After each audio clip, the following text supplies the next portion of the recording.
Mr. Madonsa. Thank you, Chair. Mr. Naidu, before I ask you some questions regarding your evidence today, can I please ask you to take a look at the document that I will circulate amongst the members of this panel and our learned friends now.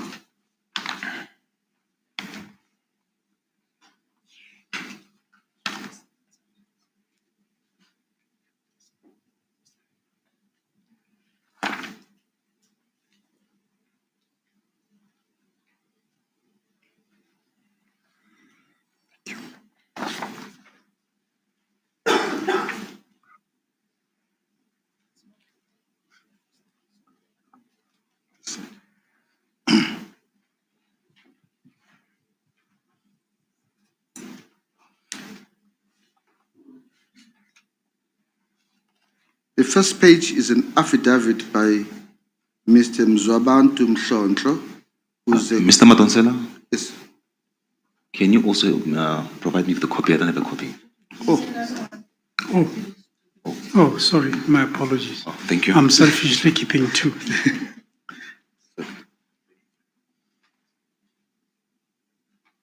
Sorry, Chair, can I just ask, do we have a reference in the papers? That's the point. Okay. That's exactly my point. I want to ask from this witness to you, Chair, if the evidence leader gave you a copy of this affidavit by Mr. Mhlonhlo, who's the court manager of Mthatha. In the next page, there's an email addressed by Mr. Mhlonhlo to the evidence leader attaching this affidavit. Now, the point, were you given an opportunity to look at this affidavit before you testified? Negative. Sorry? Negative.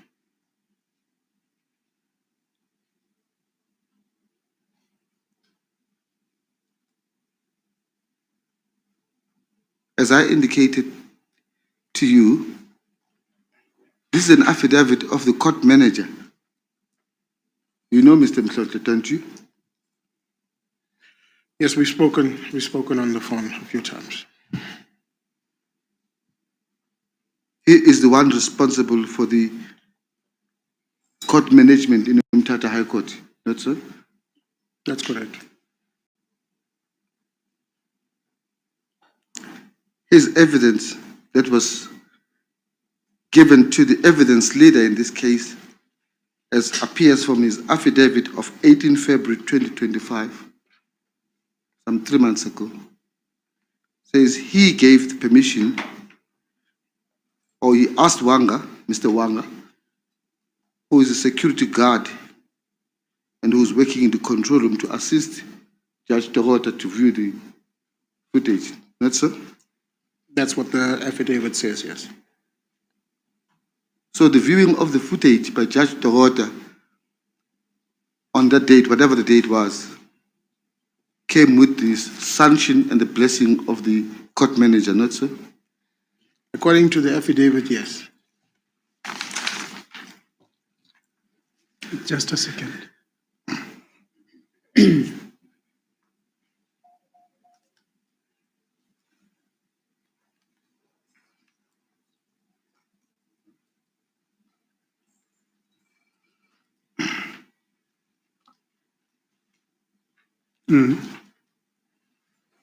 So this information is an important information to narrate, to give a proper narration of what happened when Judge Dorota viewed the footage, does it not? It does.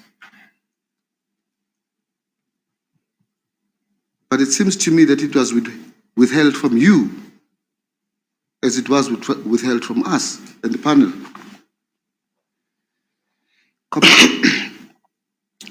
Shouldn't we start by saying it wasn't shown to you? It was shown. It was not shown. Because withholding, it's your choice. If you persist with withholding, that's your choice. But I'm just saying withholding may have certain implications. Yes.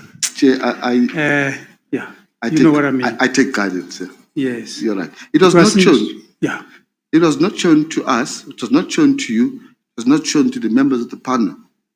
Yet it would have been important for your evidence to give a proper picture of the circumstances in which Judge Dorota viewed the footage, not so? It is, Advocate. If I may add, in my testimony earlier on, I've indicated that there is a procedure that we apply when footage is requested from any of the control rooms at the superior courts. And that is not, as much as you've indicated in the affidavit, it's with his blessings. He's not the one to give the blessings, if I may put it that way. So in the procedure, any request, whether there is a appointed investigator from within the department or another government department or from SAPS, they will provide that appointment letter to say that I'm the investigator in this matter. I'm requesting footage from this date to that date, this time to that time. That will go to the provincial security manager, which was in this case was Mr. Mabuza, and that would come to my office for approval. So that way you are basically having the proper access to the footage. In this case, it was not. Although this was not shown to me, but it's still not the correct method. Not as I testified earlier on. Yes. You see, I'm not acting for Judge Dorota, but from the perspective of Judge Dorota, the first port of call is the court manager. That's Not correct. so. That's correct. And it is for the court manager then to direct him to the right channels, not so? That's correct. And he went to the first port of call, which is Mr. Mklonto, not so? That's correct.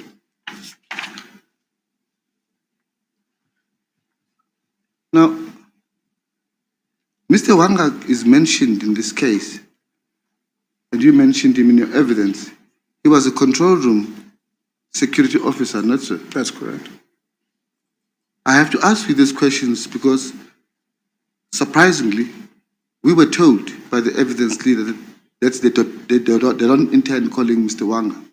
So I have to ask you some questions arising from Mr. Wanga's affidavit. Please go to page volume 5, page 867.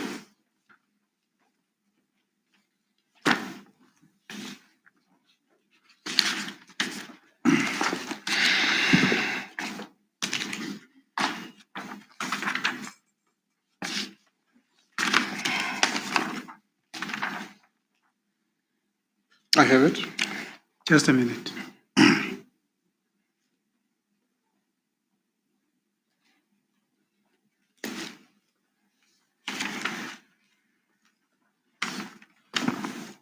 Page what? 867. Sorry? 867.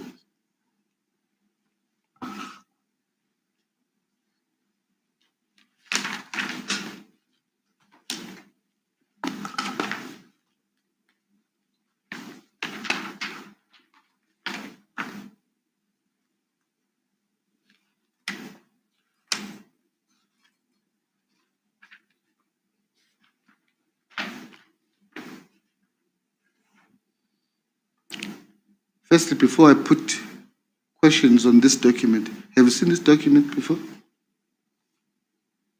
Yes. It's the affidavit of Mr. Wanga, which is dated the 11th of March 2025. Mr. Wanga gives testimony on oath, and he says, I'm Wanga, I'm the one who managed to retrieve a footage of the incident requested by Mr. Naidu. Let me stop there. Yes. Is it correct? That is correct. That you requested him to retrieve a footage of the incident? Not entirely. The footage that we requested when I spoke to Mr. Wanga is the footage that was on the hard drive of that computer. the one that was saved by Mr. Mabuza, or saved by Mr. Wanga on Mr. Mabuza's request. Well, let me go on. I'll come back to your comment about it. Okay. And then he says, describing you, who is the DOG official. I retrieved the footage and saved it to USB. Yes. As requested by the above mentioned DOJ official. It is my part to do so as I work for Mr. Rubis as a control room operator. That's the end of the affidavit. So the essence of what he's saying says, at your instruction, he retrieved the footage and saved it on USB.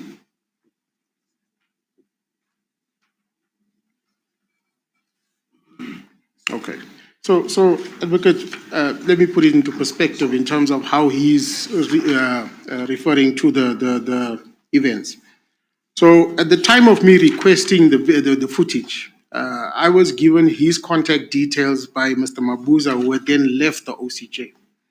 Mr. Mabuza indicated that they did have the footage on the hard drive of that PC, and that I should engage Mr. Wanga directly to retrieve that footage. At the same time, I've contacted both the court manager and Mr. Wanga to make sure that they place that footage, the footage that was already copied to the hard drive. So it was not on the system. It was the footage that was copied onto the hard drive that I requested to be placed on the USB. So let's get the facts correctly. It is Mr. Wanga who says he copied the footage and saved, he retrieved it and then saved it on a USB. Not in that motion. Let me put it like this. I think on the day that Mr. Mabuza reported to me that the footage was viewed without the proper procedure, that was the day I asked Mr. Mabuza, please secure the footage. His discussion with Mr. Wanga managed to secure that footage on the hard drive. My request from Mr. Wanga and Mr. Mhlonhlo was actually to have that, as he stated, to place it on the USB, that which was already copied from the system onto the hard drive. That was the request that was made to him.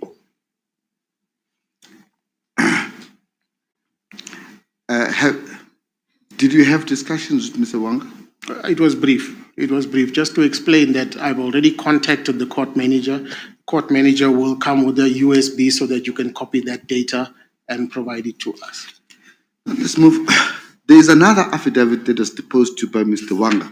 Yes. It is at page 868. All right. Now,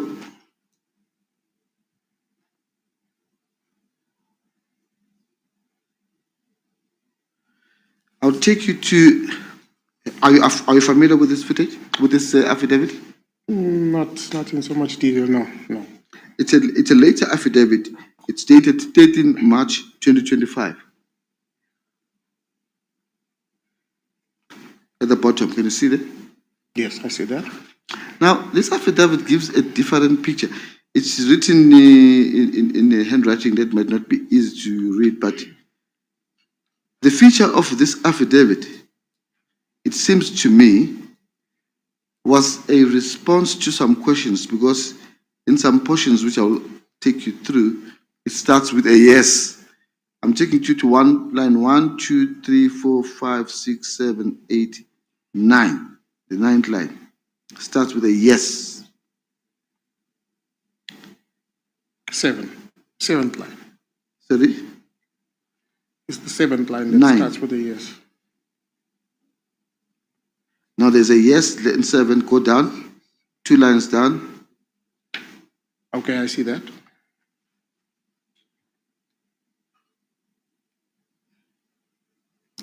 Let's start with the first one that you say, the one on the 7th line. He says, yes, it was saved in USB by order of Mr. Naidu, as well as court manager. Can you see that? That's right. Sorry. Line 7.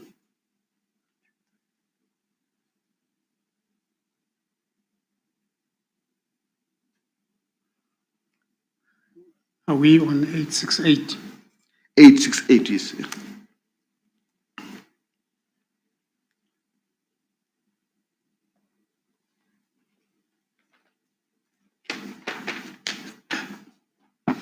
Okay. Okay. Where you end on 6, it depends where you start counting. I start under the But- word state under oath in the English. That's I start Okay. there from 1. Oh, Line 1 to line 7. you count the big letters. Yes. Anyway, yes, you just read that portion. Yes. again. And I'm saying that it seems to me that he may have been answering questions, and then he starts the sentence with a yes. Can you see the first yes? Yes, see it that. was saved in USB, as if answering a question. By ordered of Mr. Naidu, and as well as court manager, was give permission to judge to view the footage with the system. So the impression that I get from this statement is that he is answering that question, says, yes, I saved the USB as ordered by you in concurrence with the court manager. Is that correct? That's what it reads, yes. No. Is that correct? To save the footage onto the USB, Yes, it was saved by him that's right, as ordered by you, that's right, as well as the court manager. that's correct. That's So correct. I did speak to the court manager and I spoke to him as well when we downloaded the information onto the USB. And then he says, the court manager, and then I think he means who gave permission the judge to view the footage with the system. I'm not aware of that. So I see that is the statement that was given by Mr. Mhlonhlo, and it's also confirmed here, unfortunately without the punctuations in the correct places, but no, I did not give permission to the judge to view footage. Yes, now let's move on. In the next yes, it says, yes, the footage of the 14 to 16, can you see that? Is on the system. Yes, I see that. Now, it seems to me from what he's saying there, this is the 3 days that were covered by the footage, 14, 15, and 16. He used the hyphen, 14 hyphen 16, 14 to 16. Yes, Surely it must be covering 3 days. I can confirm for him what he meant in the statement. Could have meant 14 to 16, could have meant 14 and the 16, so I can't confirm. No, for him. it can't mean anything. It's 14-16, hyphen 216. It's so- possible. Yeah. It's possible that's what he meant, but I can't confirm that. No, please. 14 to 16. In my understanding, Chairperson, yes, you are correct, it could mean that. It means that, mister. But I'm not sure if he meant the very same. So it could mean that. Are you suggesting it could have meant something which is not saying here? It's possible. Because even if you look at how the context and the language is not very coherent in terms of how he's explaining his sentences and where it stops and starts. So, but we'll accept that he could have said 14, 15, and 16. We'll accept that. So you say that is not what you received. You didn't have the 16th, No, I didn't have the 15th. the 15th. 15th. We have the 14th, we have the 16th on the recordings. And we know from Judge Togota's evidence that he viewed the 14th and 15th. That's what he said, yes. And this seems to be to tally with what Wanga says was saved at the time. It's possible.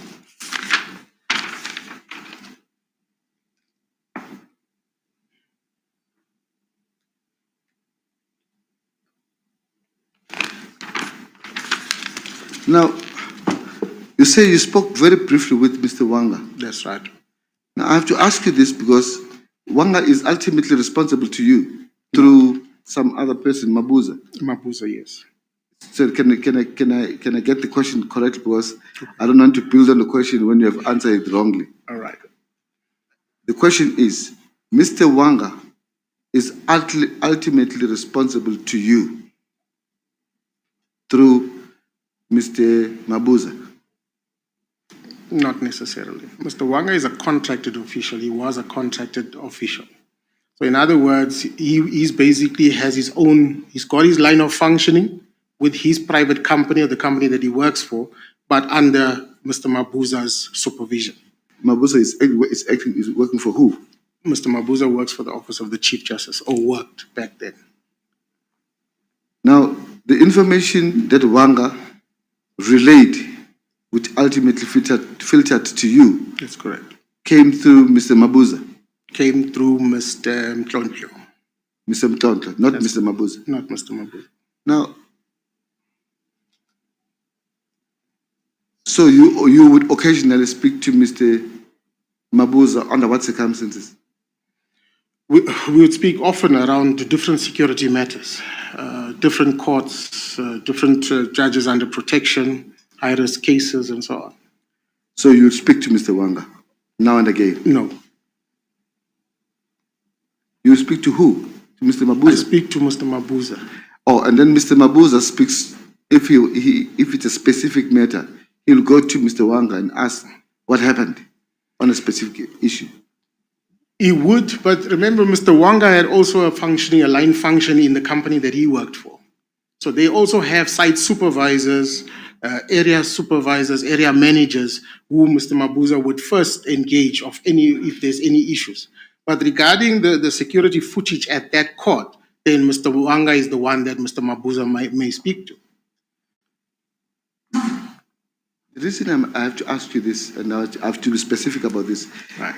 is to ascertain whether you get reported on in relation to anything that happens that has security concerns in the building by Mr. Wanga. Not by Mr. Wanga. So you are not in a position to comment about a security concern that was raised by Mr. Wanga with the court manager or any person in the building, in the court building. No. So like I said, there's line functions in the court building. So if I could explain in this way, the Eastern Cape Division has 4 superior courts spaced out throughout the province.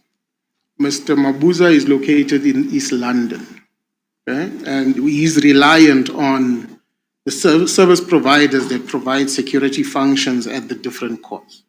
So at some places, we might have our own in-house security officers that work for the OCJ, and they work inside those control rooms. So that people will have a direct line function to us.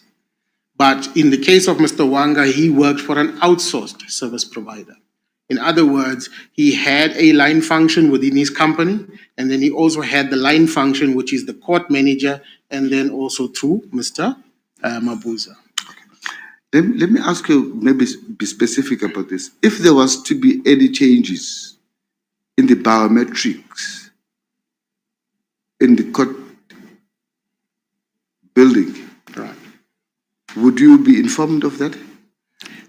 Any changes in what sense? In the biometrics? Okay, in what sense? If there's for example, if a new official arrives at the court and they capture that, which we call enrollment, if they capture that, that will not be conveyed to me. Or if they change all biometrics and take new ones? Right. So in other words, if they scrub the entire system, and no, that would not be communicated to me. So you are not in a position to give enlightenment about whether Wanga was told by anyone that biometrics are being changed? No, So it will be Wanga who will be able to give that information. might be him, yes. Mr. Mabuza will be informed of that? He should be informed of that, yes. I ask because it was the complainant's case that Mr. Wanga told him that the JP had instructed him to change the biometrics in the building? You wouldn't know of that. No. And for the I record, should have known, Advocate, sorry to interject. I should have known if something like that had to arise. you should have But known, I was not, no. but you didn't. No.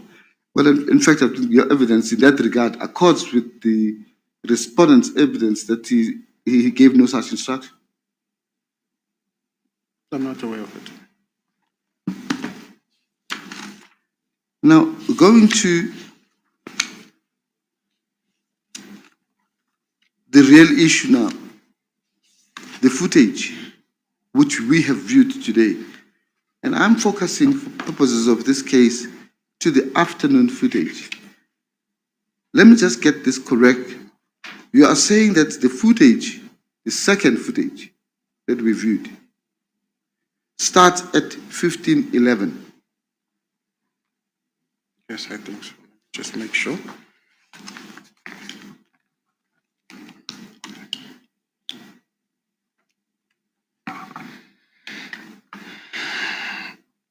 At 15:11 and 47 seconds. Okay, please just leave the seconds out of the question for now. 15:11. All right. It is 11 minutes past 3 in the afternoon. Not so? That's correct. And what was seen right at the beginning? Do you have the minutes that we? No, we I don't. shared? I don't have that.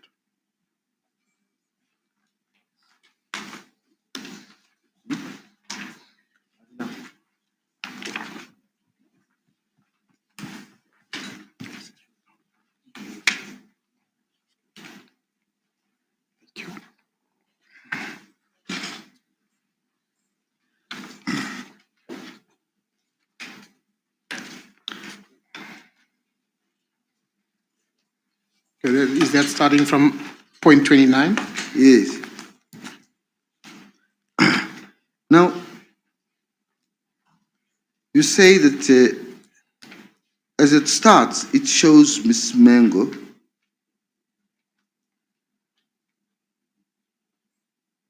walking down the passage and exiting through the door near the camera, which is chamber 1 door. Correct? That's right.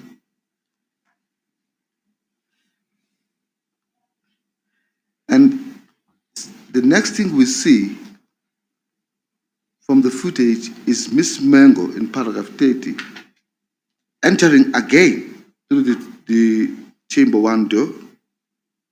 And I just want to remember this, to recall what we saw. When she re-enters the building through that corridor 1 door, she does not get anywhere near the judge president's chamber, not so? Not from the footage, yes, you're correct. Sorry? Not from the footage that we saw. And under item 31, when we see her later, she is seen coming out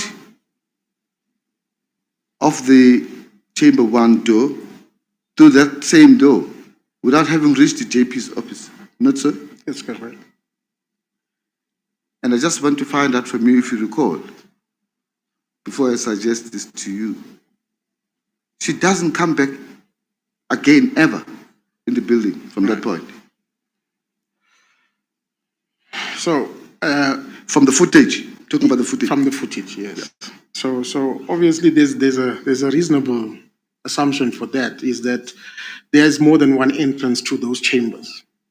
And it is very possible that a person can exit the door that we were watching on the video, right, and go around the other way of the court and come into the other entrance. So basically, to make sure that there's also an emergency exit, there's more than one access point to enter chambers. Yes, but I'm limiting myself to the footage. Because Right.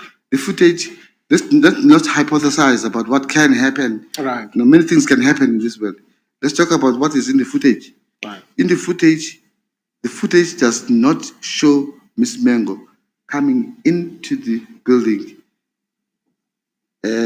after exiting through exit door C1.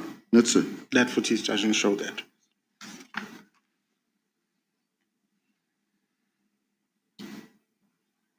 And what we see from the minutes is that Zinhle, at paragraph 35, is in fact seen walking down from passage in the direction of chamber 9. You know chamber 9? Yes, I see it.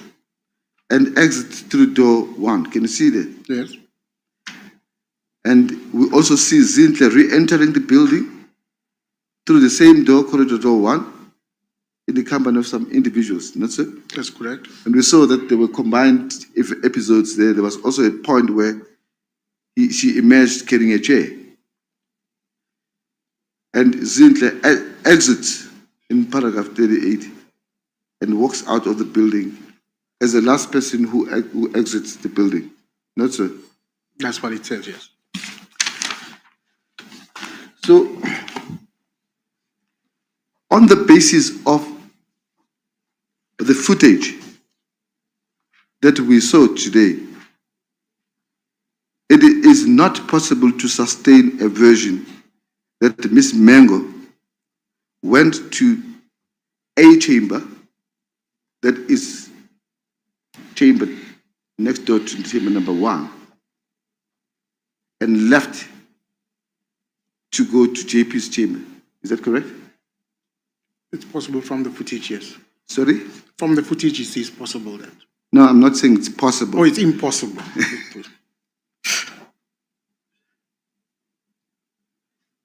And there is no point where we see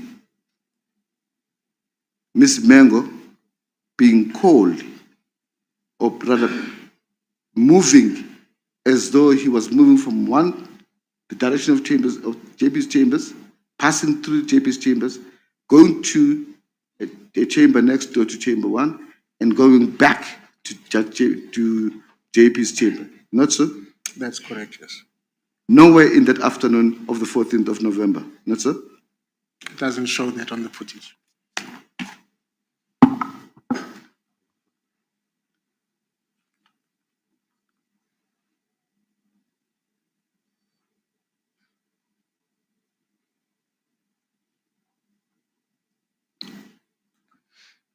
Chair, I have no further question.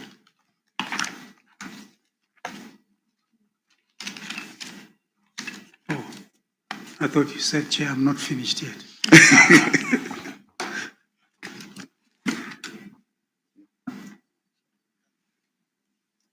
Advocate Skippers. Thank you, Chair. Mr. Naidu, on the footage that you have in your possession, do we have the footage of the entire day of the 14th? Negative.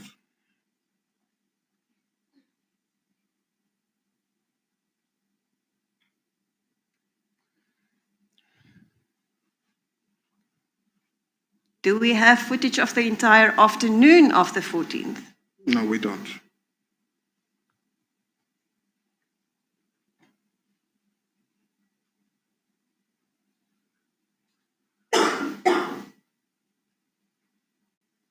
And then I just want to follow up on an answer that you gave to Advocate Maronsela is, you say that there's another way that you can also enter to the office of the JP. Is that correct? That's correct. It stands to reason, Advocate, that we would not put the judiciary in a dead-end area in the event of an emergency. So there is definitely other entrances to that area. But we don't have the... We don't. Thank you, Chair. I have no further questions.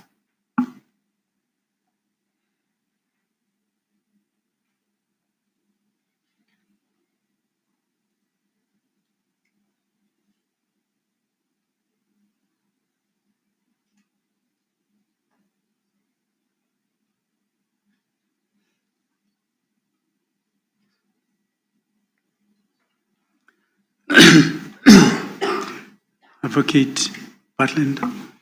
No questions, Chair. Thank you.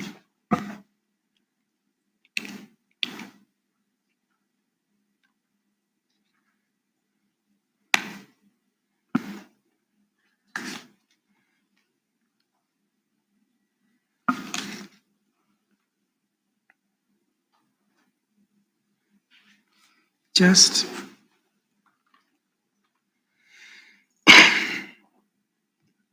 sum up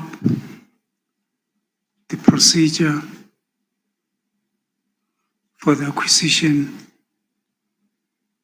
or for the application of permission to view. You gave it, but it's not quite clear. I'm sure it can be clearer. Okay. May I proceed, Chair? May I For- proceed? Yes, please. All right.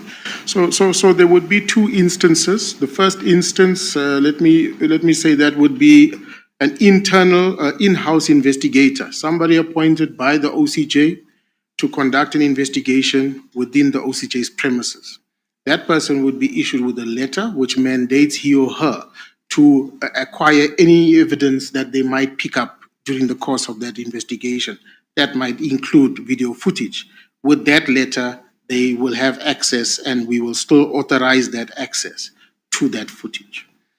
On the second instance, which is the most common one that we have, is when something happens in the court. A person's cell phone is stolen, somebody is assaulted in the court, an incident of maybe stabbing or shooting might happen in a court, and SAPS will be the investigators. SAPS will come with the SAPS with the case number, and the investigating, the detective will indicate that I'm the appointed investigator, and I require to see the footage on this. And we follow the same procedure, that we'll make the submission to the national office, he'll get approval, and he will view the footage. That's as simple as it can get, Chair.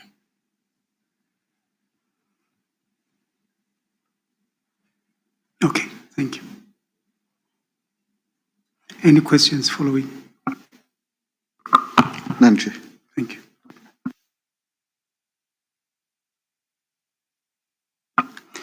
Mr. Naidu, thank you for your time. You are excused. Thank you, Chair. Thank you.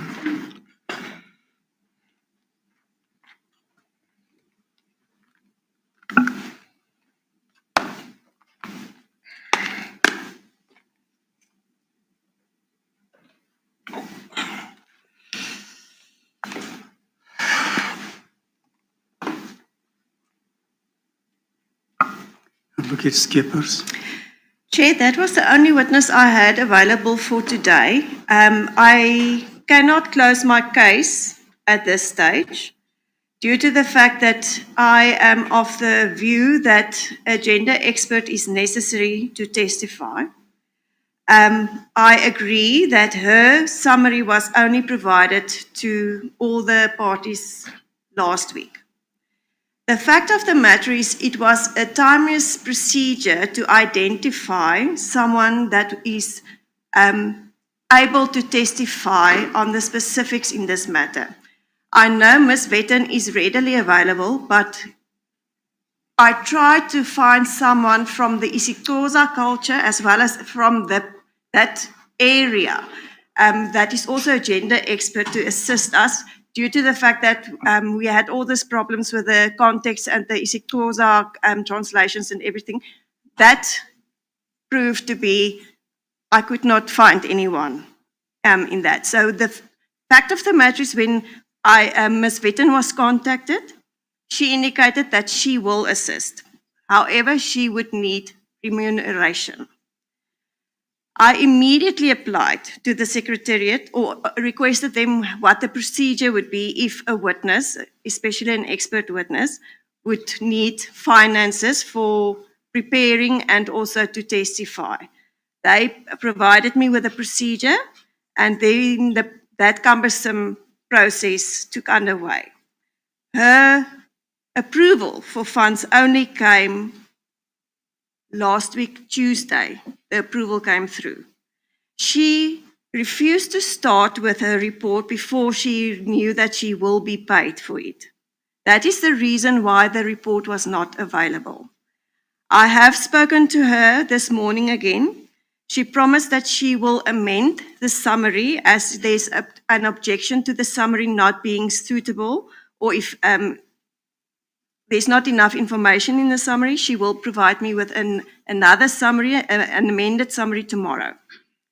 I could not provide anything earlier due to the fact that the approval for her funds came through last week.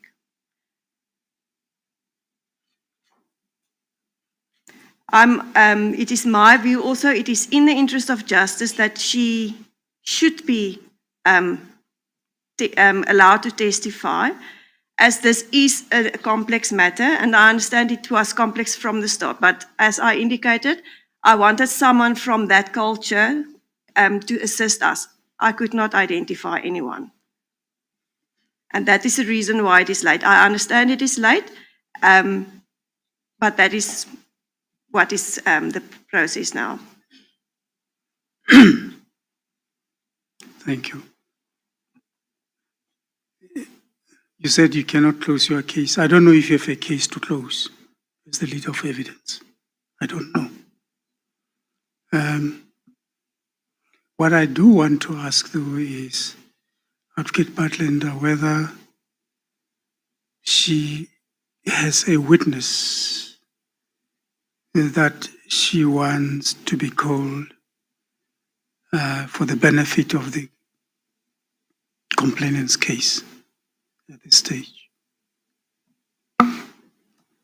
Chair, you raise an important issue, which I think because of the nature of the rules in these proceedings is fairly unclear.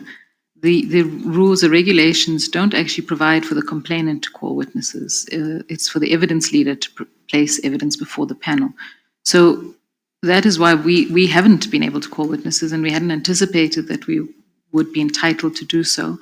So I actually haven't even given that thought. As I say, the way in which these proceedings seems to be structured when one looks at the regs is that it is for the evidence leader to lead this process. This is partly why, in many ways, the process of having the complainant even represented here is novel. It's not always the case, as in other tribunals, that the complainant is represented. So, as I say, I haven't given thought to whether or not we would want to call witnesses. I can certainly do that. Yes, I think the rules would say that the respondent may call witnesses. So to the complainant. I stand to be corrected, but when I looked at it at the very beginning of these proceedings, it's not, the respondent is entitled to call witnesses through the panel, but it does not say that the complainant is entitled to call witnesses. It says the evidence leader is required to place all evidence before the panel. But I'm happy to look at those provisions again. That was my recollection, which is why we haven't really been running our own case in the same way as we would do if this was a trial. Yes, but I thought that, I don't know if the respondent could adopt, the respondent's representatives could adopt the same attitude and say, well, and say to advocate Skippers, you are the leader of evidence. It's for you to call witnesses for the respondent. No, because the regulations specifically say the respondent is entitled to present his case. Yes, but I would have thought that part of your representing the complainant would be to interact with the leader of evidence and say, Advocate Skippers, having consulted with our client, we believe that you should call so-and-so and so-and-so and so-and-so. And then if you did so, then I thought she would not easily decline from calling a witness that you believe might assist the complainant's case. But maybe it's not too late. I don't know. Maybe I asked you whether you feel that there's a witness that you feel should be called for the complainant's case. And I had, frankly, maybe wrongly thought that Dr. Docret was at the instance of the complainant. I noticed that you say no. That means she was at the instance of the leader of evidence. But I'm not sure whether the door is shut against you as the legal representative of the complainant to say to Advocate Skippers, we believe that such and such a witness should be called to assist the complainant's case. I don't think the door is shut against you. It does change the, the entire nature of the proceedings, though, Chair. I'm sorry. What comes to mind is, for example, you would have seen in the way that these proceedings have been run, that the evidence leader has led the witness of each of the witnesses.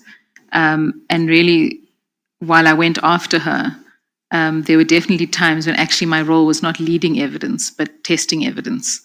So this is it is an unusual thing, I accept that. And we have run some sort of a hybrid process, I suppose, trying to ensure fair process. I can certainly, I'd have to consult and take instructions, but we would ask for a ruling. Perhaps one needs to look again at the regulations and give some thought to it. Maybe all of us should. Sure. Shall we shelve that for tomorrow morning? Unless Mr. Madansela has some view. Can I share that to Mr. Skakade? Yes. Chair, I don't know whether I should sort of respond to the presentation that the evidence leader made, and then,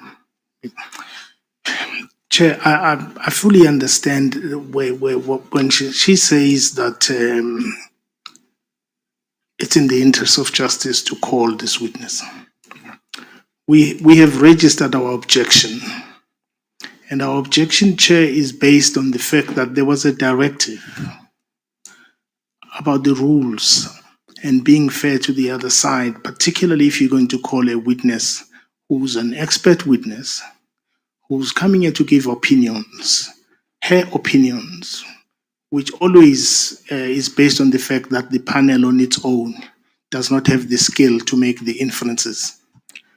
But that is why the rules of evidence, and correctly the directive that was issued by yourself on the 7th of April, indicates that that must be done timelessly, that a report must be given, because as much as it has, as she claims, taken it this long to get to someone who's an expert on gender or sexual harassment, we would need to take that report, which we don't have. We have a one-pager. And in that report, we would have to test with someone who's an expert two issues. One is that she deals with something that is complex, which is power relations in society. We would have to take it to someone who's like that, who's going to test her evidence, its relevance, that's for the tribunal. But we would have to test, it's a very complex matter to come and tell a tribunal when there is, or all of us, we're not experts in Antonio Gramsci or Michael Foucault about power relations in society. So we would have to have time to read it, take it to someone who knows this concept, because we're just ordinary lawyers, we wouldn't. So we have made the objection in that the rules have not been complied with. Lastly, on this issue, I can go to the law about relevance.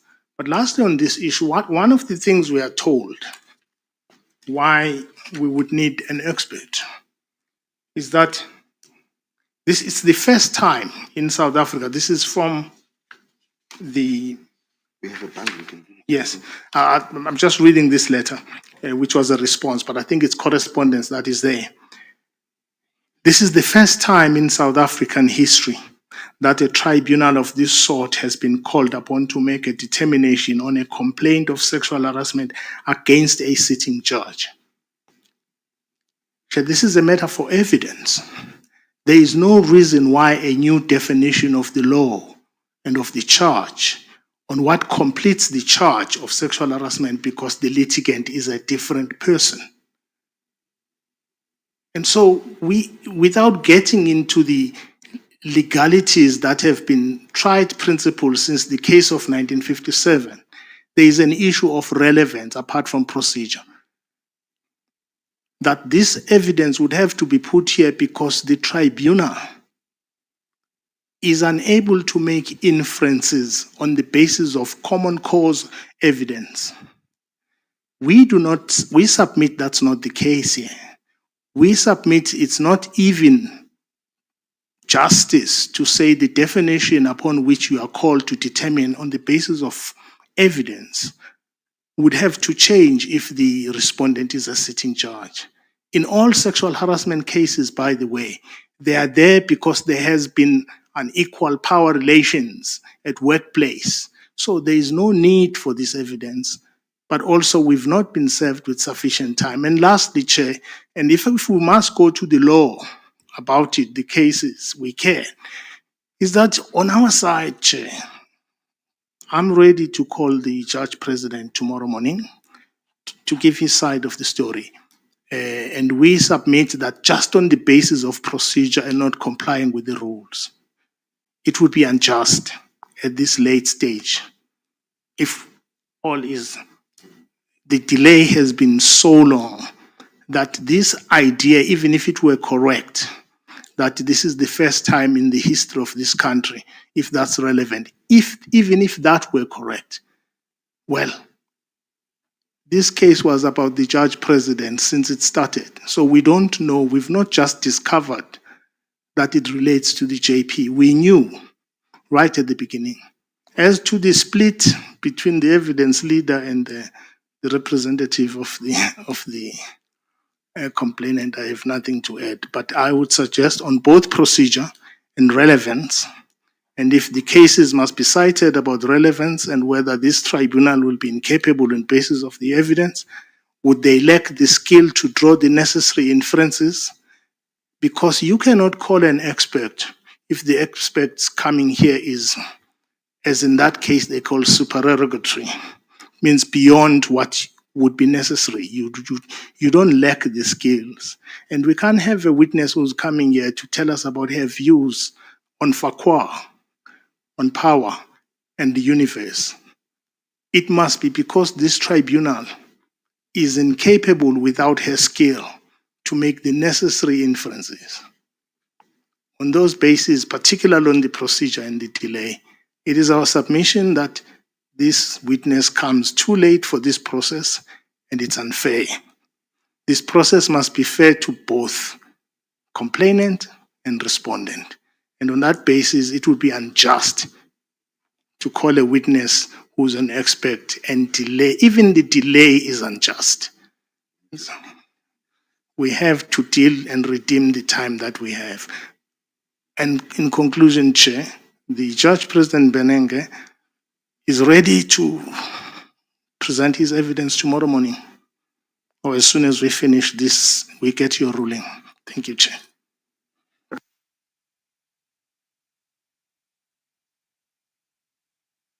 Chair, before you respond, I didn't address you on Ms. Vetten's evidence. I would like to do so in response to Mr. Skakane, but I wasn't sure if you were about to make a ruling or give us an opportunity to do that. I wanted to split the two. The issue of insufficient time, which I thought would be an easier one. And then it would appear as though Mr. Skakane is now raising a substantive objection against the leading of her evidence anyway, which is a different thing, on which we haven't had you. I have certain views, but can I just consult with those who know better than me on my left and right hand side? Chair, can I just make a point? And you will recall that I was responding to a substantive issue that it's in the interest of justice. If I must address you on the law, on the case law on this issue, I haven't. I left it because it would be a waste of time if I do that. But if I'm permitted, I'm saying this because my learned friend says on the substance she wants to respond. But I didn't, and I can take this tribunal to the case law and the principles that are tried and they've been set down. I didn't go that far. I was just responding to the substantive issue. Thank you. Yes, as I say, if we have got to deal with both, you have to guide us. If we are going to deal only with the issue of whether or not sufficient time should be given for you to deal with a summary of Dr. Vettel's evidence. If you're going to deal with that, for example, you referred to the directive that I issued advising the parties on how to go forward. If you are going to deal with that, it's not a very difficult issue because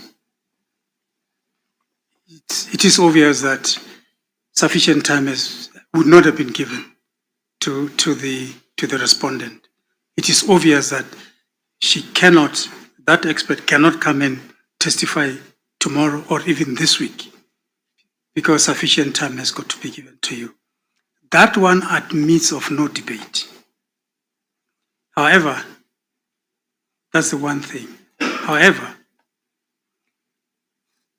if you want to go further and mount an objection against the leading of evidence anyway on the grounds that you referred to, that would have to be a bit more substantive, and that's when you'll have to refer us to the law and so forth.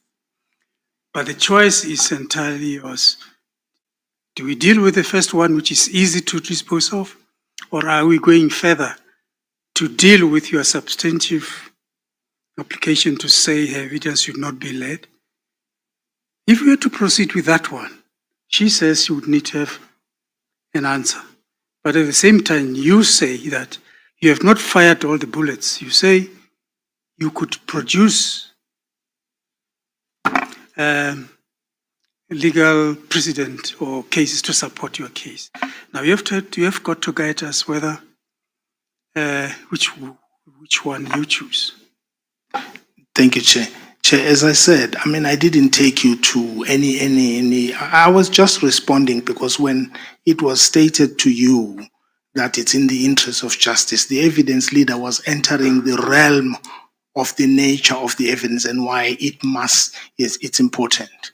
So my suggestion is that at this point, our objection is on the preliminary point, and the ruling that we would need is the fact that we object to its lateness because it's not in compliance with the rules, and there has been sufficient time for this matter for the evidence leader to determine that the matter is the first one in the country, if it is, and to make this decision slightly earlier than now so that no one could be prejudiced.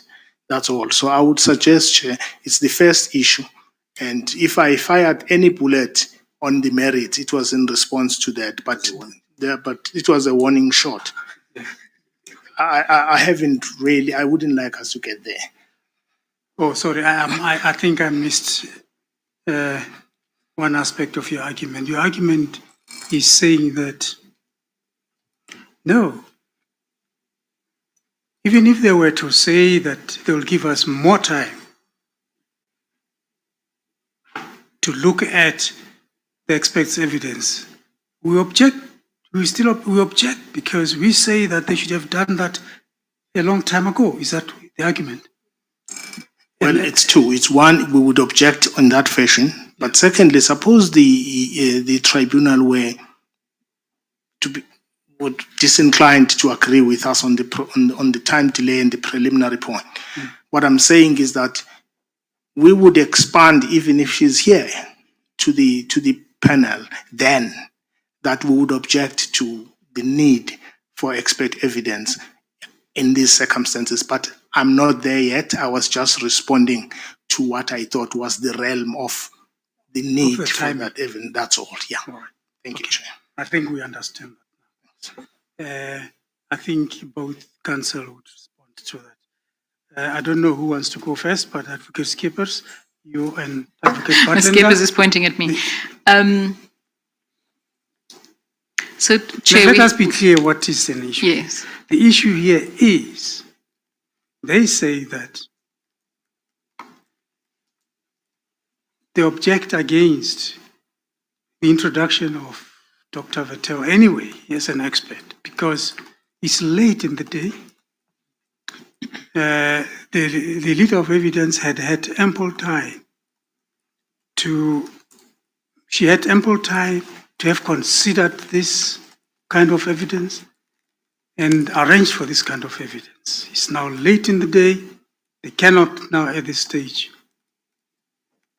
ask to lead this kind of evidence from this kind of an expert. Do I sum up correctly, Mr. Skakani? Yes, that is the issue. Sure. Chair, that is in fact the objection that was made in the letters sent, the correspondence sent by the respondents' attorneys on the 2nd of May. That objection was only ever about the delay. So let me address that. If one looks at what the objection is, it is an objection at its heart about prejudice. That the respondent has been prejudiced by the fact that the summary provided to us from this witness has come very late. Now, let me place on record that it's not just the respondent that's prejudiced, it's also the complainant that's prejudiced. We received that summary at the same time. We also have questions for that witness that we would need to prepare for. So the prejudice here is a prejudice of non-compliance with time periods. Now, there are no set time periods, we know, set down in the regulations that govern this process. But even if one imagines that a reasonable time period would be the appropriate time, we accept that it's not a reasonable time period to have provided the summary on Wednesday last week. The question then arises is how do you cure that prejudice? And our submission is, if this panel is of the view that this evidence is relevant, and so we do have to talk about relevance, then it must look at how it cures that prejudice. And how it cures that prejudice is to give the respondent and the complainant sufficient time to prepare for that witness, and specifically for the respondent to consider whether or not they wish to bring their own evidence, expert evidence. That they require time to do. This panel has already set aside time at the end of June to keep going on this matter if we didn't finish this week. And let me be clear, I, like all of my colleagues here, I'm very keen for this to finish this week. But if we're trying to cure the prejudice, then our submission is that can be cured by providing us with time to do that. The directive provided from the panel required expert summaries to be provided and that they be succinct. Now, an expert summary was provided. It is succinct, which is part of the objection to it. More is required of that summary. I would submit that this panel needs to hear this evidence and that any prejudice here can be condoned by this panel and cured by this panel by allowing us to hear that evidence after we've had time to consider it, and we've got time set aside for that. In terms of relevance, and I'm not responding to the substance of the complaint, but I think that the panel may, if the panel is to adjourn and consider these submissions, it may occur to the panel that in order to decide whether or not this is evidence you want to hear at all, you do need to consider whether it's the type of evidence that's correctly to be brought before you. In that respect, and I'm not citing case law, and if Chair, you require that, we will certainly prepare that kind of a submission, but I'm not in a position to do that now. But I point to one thing only, which is that in the cross-examination of Ms. Mengo, my learned friends asked her extensively about the definition of sexual harassment, about its manifestation in the workplace in relation to power imbalances between the respondent and herself. She was specifically asked, and I objected at the time, but she was specifically asked about the social theory of power relations. She was asked about her understanding of overt power and soft power and the theoretical aspects of power. Now, I'm not sure that I can answer those questions myself, and I would imagine that none of my colleagues can either. But that is why we require an expert to come and tell us what those things are. So understanding in this case the conduct of the parties, the nature of the engagement, requires not just an evaluation of the facts, but also of the context in which all this happened. And it seems to me that that is why this expert evidence is required to be heard by the panel. So we would submit that the evidence must be heard, that the prejudice must be cured by allowing us, both the respondents and the complainants, time to consider the summary that we're told will come tomorrow, I think I heard, and to prepare. And if the respondent wants to bring their own expert, of course, they're entitled to do so. Those are my submissions, Chair. Yes. I'm not sure whether you are on the same wavelength with Mr. Sikakane when it comes to the cause or nature of the prejudice, but let's hear Advocate Skippers. Thank you, Chair. As I indicated earlier, I agree that it was provided late. However, I've indicated that I tried to get someone from the culture and from the language background of the two parties involved, and I could not find any expert in that specific culture and language. Therefore, Ms. Vetten was approached to assist us. Then she was not willing to provide me with anything without being given approval or just a promise that she will be remunerated for her services, because she's going to go through a lengthy procedure. She's going to watch the footage that's available on YouTube so that she can give an informed opinion on how the witness testified as well. As Advocate Butlander indicated, that it came out in cross-examination, the questions that was put to the complainant regarding sexual harassment and the power imbalances in the workplace. And that is why it was deemed necessary also to get an expert to come and testify on that. Since we adjourned last time, I did not stop trying to find an expert, but I could not get someone from the area and as well as from the background and the language. Therefore, Ms. Vetten was approached. The approval by the, I don't know, the Secretariat provided me, I don't know which one was, is it ours? The Office of the Chief Justice is the ones that needed to give the approval. So the approval from the OCJ only came through last week, Tuesday. And that is why the summary was provided the following day. And that is why it was succinct also. Because I put her on terms to say that the approval came through now, we need to give something. I agree, it was given late. But as Advocate Butlander indicated, we have dates in June, July. I know all of us, including myself, wants to finish this matter, but in the interest of justice and for us all to be able to understand the nuances in this matter, it is my respectful submission that Ms. Vetten should be allowed to testify. Yes, that's a different aspect. Mr. Sikakane, on that, the first leg, preliminary one. I wondered to Advocate Butlander as to whether or not you people were on the same wavelength with regards to the kind of prejudice or the cause of prejudice. So I'm giving you the opportunity to respond. Chair, two things. It's false that this is necessitated by me starting the debate about power. In fact, if you check the record, it is actually something I entered into because it was raised in evidence in chief. So it's a misrepresentation to suggest that I started the debate about power.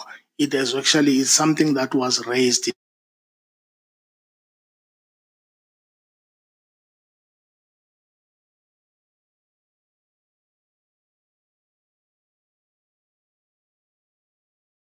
Because the evidence leader entered the realm of theories of power with the witness, then I have to deal with it. So it was not started by me. And lastly, on the preliminary points, on the prejudice, Chair, I think it's something the tribunal must consider, but I don't know about whether you get a witness who's of a particular culture and language about the subject of power and relations. She knows better about what she means by that. Let's say she's right. How long is it going to take us? It's taken her 2 years to get a witness of this sort of, and it may take long. And so that's the prejudice is not necessarily curable, except that we would have to accept that the possibility of these proceedings taking as long as probably half of where we've been since we started is there. But having said this, Chair, I want to close by saying, be that as it may, and if you're not inclined to take the view we take, we are ready to start tomorrow. And if the panel wants to consider whether which decision to make. We're fine with that because it's a difficult issue maybe. But we would object because it's late, and the prejudice in my view is that already halfway through this case we are running, we are presented with the possibility of an expert with no report to read on a subject, as they say it's complex. So, Chair, we would prefer to use this time of this tribunal to call our witness while we're mulling over who would be prejudiced more. I do emphasize that the proceedings of this nature I know are difficult because everyone is walking on eggshells, but the process must be fair to both the complainant and the respondent.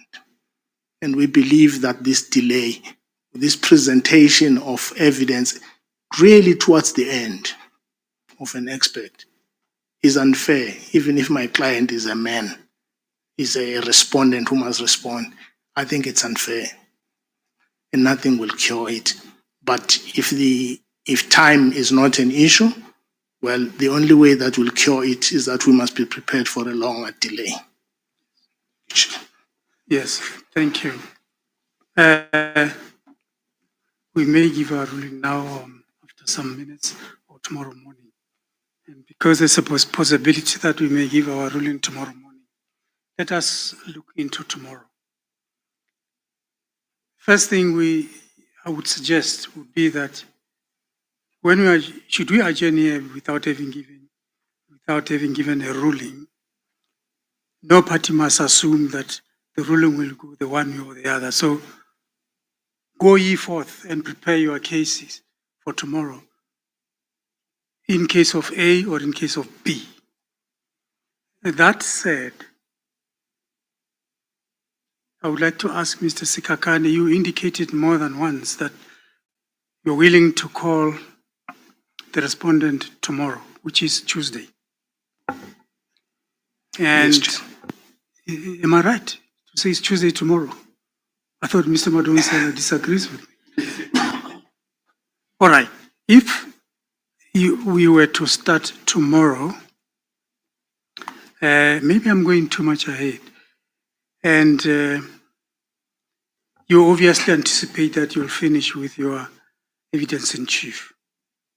Can I indicate I would finish in one day tomorrow if I were to start, but I need to take instructions about with my client's comfort levels with that if the tribunal, it would mean she must testify and then there's a witness, an expert coming much later. I would like to be given an opportunity to take instructions from my attorneys and my client about that possibility. But ready we are, and for time, Chair, I would take tomorrow from morning and I will be finished by at most 4. Right. In the event your client has got some discomfort about testifying before the expert, would you then have some witnesses to call tomorrow other than your client? Chair, I would like to take instructions on this that point. one as well. I wouldn't like to. Okay. I think I'll have to speak to my attorneys about who's available and what sequence would they have preferred. Thank you. So we are not under any pressure. The tribunal is not under any pressure to give its ruling now, today.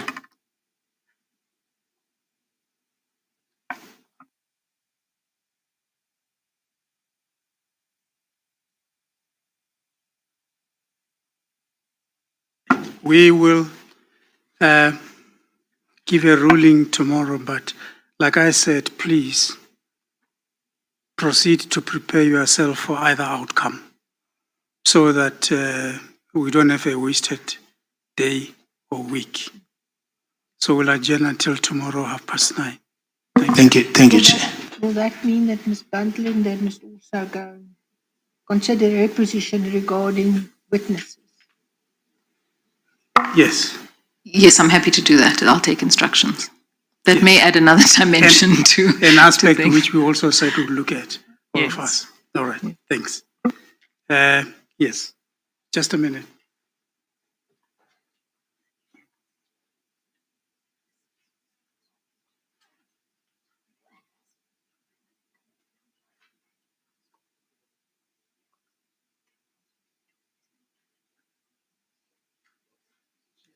Chair, sorry, my attorney just as a practical issue is that maybe if we take instructions about the issues of whether there would be anyone to call, it would assist the panel.